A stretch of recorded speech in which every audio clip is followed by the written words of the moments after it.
ఇది వ్యాపారం. Hey guys, welcome back to my YouTube channel. ఇది నా బిజినెస్ మాడ్యూల్లో డే త్రీ మార్నింగ్ లేచి చాలా దూరం ప్రయాణం చేసి చాలా షాప్స్ మన మాడ్యూల్లో ఉన్న టీ షాప్స్కి వెళ్ళి ప్రతిదీ ఎక్స్ప్లెయిన్ చేసిన తర్వాత వాళ్ళు మనకి ఫోన్ చేస్తామని చెప్పారు.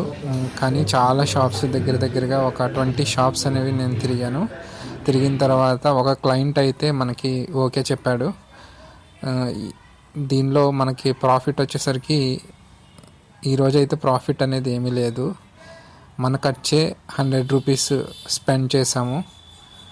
సో ఇంకా రేపు వేరే షాప్స్కి వెళ్ళి మన మాడ్యూల్స్ గురించి ఎక్స్ప్లెయిన్ చేసిన తర్వాత మరి ఈ 20 షాప్స్లో వాళ్ళు ఫోన్ చేస్తారో లేదో అనేది ఒక 5 మెంబర్స్ అయితే ఓకే అన్నట్టున్నారు. మనది ప్రోడక్ట్ వచ్చేసరికి టీకి రిలేటెడ్గా ఉండే ప్రోడక్ట్ అండి. ఐ హోప్ డే 4లో మళ్ళీ మీతో నేను డిస్కస్ చేస్తాను. ఈ వీడియో మీకు నచ్చినట్లయితే please like, share and subscribe to my YouTube channel. Thank you.